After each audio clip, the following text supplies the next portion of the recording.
Hey my dear students, पढ़ रहे हो ना? पढ़ना शुरू कर दो।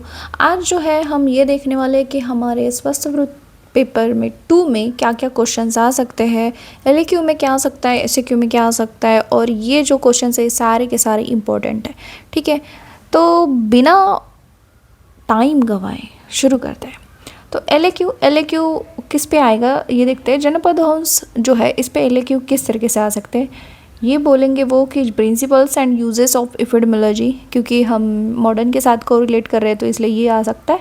इसी के साथ डायनामिक्स ऑफ डिजीज ट्रांसमिशन, ये बहुत ही ज़्यादा चेन है लंबी सी, तो इसलिए इस पे भी जो है एलक्यू आ सकता है।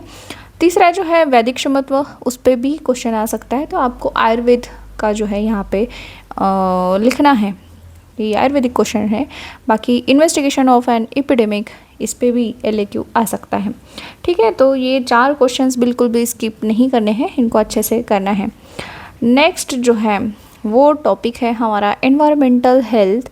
उस पर किस तरीके से आ सकता है कि वाटर प्यूरिफिकेशन, उसमें दोनों लिखना है, slow sand water filtration and rapid sand water filtration, ये दोनों भी वहाँ पे लिखना है। या फिर कुछ इस तरीके से भी आ सकता है कि आयुर्वेदिक और मॉडर्न के हिसाब से वाटर प्यूरिफिकेशन करो, तो आपको वहाँ पे आयुर्वेदिक तरफ से जो है जल शुद्धिकरण, फिर जल के गुण, दिव्य जल गुण, ये सब लिखते हुए फिर आयुर्वेद का क्या कहते हैं उसे, शीतलीकरण और सप्त शीतलीकरण जो है, और सप्त प्रसादन, ये सब वहाँ पे आपको लिखना अपेक्षित है। उसी के साथ इस तरीके से भी आ सकता है, उस तरीके से भी आ सकता है, बट इसके चांसेस ज़्यादा है, बट उस तरीके से भी आपको प्रिपेयर करना ज़रूरी है। दूसरा जो क्वेश्चन आ सकता है वो है types of solid waste disposal, जो कि मैंने क्लास में बहुत बार जो है धुन भी सुनाते हुए बताया था कि CCD फॉर IBM करके। तो ये अगर आप ये ट्यून याद रखोगे तो उस तरीके से 6 के 6 आप यहाँ पे लिख पाओगे। तो ये तो अर्बन का हुआ। रूरल में भी जो है किस तरीके से सॉलिड वेस्ट डिस्पोजल करते हैं, और 2-4 टाइप्स है उसके, वो आपको जो है याद करने वहाँ पे। फिर इसको बिल्कुल भी स्किप नहीं करना है, बायोमेडिकल वेस्ट मैनेजमेंट, कि कैसे जो है हम बायोमेडिकल वेस्ट को जो है अलग अलग सेग्रीगेट करते हैं अलग अलग डस्टबिन्स में, फिर उनको जो है कैसे डिस्कार्ड भी करते हैं, ये सब इसमें लिखना ज़रूरी है। तो नेक्स्ट जो है क्वेश्चन वो है प्राइमरी हेल्थ केयर के ऊपर, और इसको भी बिल्कुल भी स्किप नहीं करना है। इसमें किस तरीके से क्वेश्चन आ सकता है, principles and elements of primary health care, मतलब प्रिंसिपल्स और एलिमेंट्स लिखने हैं। और स्ट्रक्चर ऑफ PHC की, उसमें कितने डॉक्टर्स होते हैं, कौन से फील्ड के होते हैं, फिर उसी के साथ वहाँ पे कौन कौन लोग जो है रहते हैं, उसका स्ट्रक्चर कैसा है, ये सारा, फिर वो क्या क्या सुविधाएँ देते हैं, ये सारा इसमें आपको लिखना अपेक्षित है। फिर जो क्वेश्चंस का वो आएगा नेशनल हेल्थ प्रोग्राम्स पे, ये भी बहुत इंपॉर्टेंट है। और जो मेन है वो मैंने अपने इस चैनल पे दिए हुए हैं, जैसे कि एक NVBDCP जो कि बहुत लेंदी है, बट उसको मैंने सिंपल तरीके से जो है एक्सप्लेन किया है आपको, उसकी लिंक मेरे चैनल में मिल ही जाएगी, तो वो भी करना है। इसी के साथ NLEP leprosy eradication programme, NACP AIDS control programme, RNTCP revise national tuberculosis control programme, NPCDCS, ये सब आपको करना है। इसी के साथ और कौन से प्रोग्राम वहाँ पे आपको करने हैं, तो वो करना है नेशनल न्यूट्रिशन प्रोग्राम, और इसमें सारे के सारे आपको न्यूट्रिशन प्रोग्राम शॉर्ट में लिखना है। NVBDCP जो मैंने अभी बताया कि है, और यूनिवर्सल इम्यूनाइजेशन प्रोग्राम, इसका जो है टेबल वो आपको याद कर लोगे, वैसे आपने किया ही था, बट एक बार रिवाइज कर लोगे तो वो अच्छी तरीके से आपका हो जाएगा।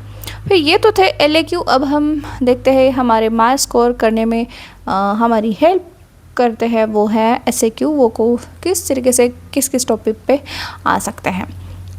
तो वो है जनपद से कैसे आएगा, LAQ भी आ सकता है, बट LAQ आया तो SAQ नहीं आएगा, बट आ भी सकता है। तो कैसे किस तरीके से आएगा कि इंपॉर्टेंस ऑफ पंचकर्म क्या है जनपद में, और फिर epidemiological triad, modes of intervention, concept of prevention, बलवृद्धि कर भाव, इम्यूनाइजिंग एजेंट्स, इसी के साथ संक्रामक रोग, droplet infections, waterborne infections, intestinal infestations, STDs और NCD। अब ये जो मैंने ऐसे इस तरीके से लिखे हैं, इसमें कुछ भी आ सकता है, chicken pox, measles, mumps, rubella, ये सब इसमें एक इकट्ठा 4 डिसीज़ दे के जो है ऐसा LAQ भी आ सकता है, इसलिए मैंने उसको वहाँ पे नहीं लिया। बट ऐसे 4 डिसीज़ इकट्ठा करके ऐसा LAQ भी आ सकता है, इसलिए उसको भी स्किप नहीं करना है। उसमें क्या आ सकता है कि कॉजेटिव एजेंट क्या है, कैसे फैलता है, mode of transmission, sign symptom क्या है और प्रिवेंशन क्या है। बस ये 4 चीज़ें आपको जो है वहाँ पे अच्छे से करनी है। वाटर बॉर्न इन्फेस्टेशन, इन्फेक्शंस में इतने कुछ है नहीं, कॉलरा, टाइफाइड, यही सारी चीज़ें 3-4 डिसीज़ें उसको अच्छे से कर लोगे तो हो जाएगा। और इंटेस्टाइन इन्फेस्टेशन जो है वो भी कुछ ज़्यादा डिसीजेस है ही नहीं है, बस आप पढ़ लोगे, थोड़ा सा एक दूसरे के साथ डिस्कस कर लोगे तो हो जाएगा। STD के 3-4 ही है, तो उस पर भी SAQ आ सकता है, और NCD वो भी 4 ही है, तो वो करना है, स्किप नहीं करना है। क्योंकि इस वीडियो में मैं जो भी टॉपिक्स बोल रही हूँ उसको स्किप नहीं करना है, क्योंकि ये मोस्ट इम्पॉर्टेंट है। इसके अलावा आप स्किप कर लो तो चलेगा, बट नहीं करना है। एक बार जो है इसको करते हुए भी बाकी टॉपिक्स को भी ओवरलुक करना ही है। फिर एनवायरमेंटल हेल्थ पे किस तरीके से आ सकता है, जैसे ग्लोबल वार्मिंग हुआ, टाइप्स ऑफ वेंटिलेशन हुआ, सेफ एंड होलसम वाटर हुआ, अभी मैंने बोला दिव्य जल, और दिव्य जल जो है उसका भी बना है, या प्रशस्त जल वो भी करना है। इफेक्ट्स ऑफ हार्ड वाटर की किस तरीके से इफेक्ट करता है, और एक्सक्रीटा डिस्पोजल मेथड्स, और इसमें सैनिटरी जो है अलग अलग, वो सारे आपको इसमें अच्छे से चार्ट बना के फ्लो चार्ट वो करना है। फिर डिज़ास्टर मैनेजमेंट जो वो साइकिल है डिज़ास्टर मैनेजमेंट की, वो बनाते हुए फिर इसको अच्छे से एक्सप्लेन करना है। फिर ऑक्यूपेशनल हेल्थ, इसमें ये 2 जो एक्ट है, ESI एक्ट 1948 और द फैक्ट्रीज एक्ट 1948, ये अच्छे से करना है। और फिर ऑक्यूपेशनल हजार्ड की लिस्ट और उसका हम प्रिवेंशन कैसे कर सकते हैं ये भी करना है। और स्कूल हेल्थ सर्विस में क्या आ सकता है, ड्यूटीज़ ऑफ मेडिकल ऑफिसर की, उसकी क्या क्या ड्यूटीज़ है, और aspects of school health services में वो स्कूल कैसा होना चाहिए, उसमें कितनी जगह होनी चाहिए, क्लासरूम कैसे होने चाहिए, उस क्लासरूम का स्ट्रक्चर कैसे होना चाहिए, ये अच्छे से यहाँ पे लिखना है।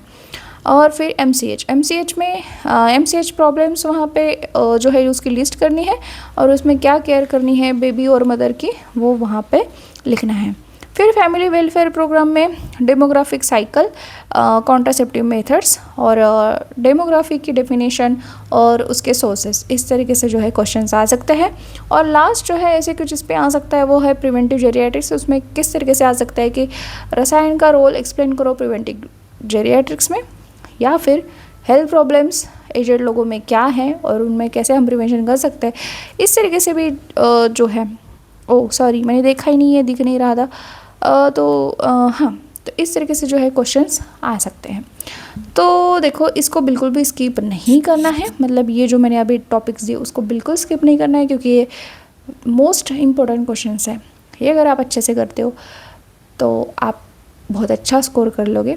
और हाँ, MCQ की ऐसी वीडियो नहीं बन सकती है, ऐसे तो हर एक चैप्टर पे पता नहीं कितने ही MCQ बनेंगे, उसके लिए तो शायद किताब लिखनी पड़ेगी मुझे, जिसकी मैं कोशिश करूँगी। बट अभी तो फ़िलहाल देखो, आप अगर LAQ के लिए पढ़ते हो तो उसमें ही आपका SAQ भी हो जाता है, MCQ भी हो जाता है। तो ज़्यादा फोकस ये करना है कि LAQ आप कितना अच्छे से कर सकते हो, क्योंकि LAQ ज़्यादा मार्क के लिए उसको ही अच्छे से करोगे तो आपका स्कोर अच्छा हो सकता है, और SAQ आपको प्लस पॉइंट होते हैं इसलिए।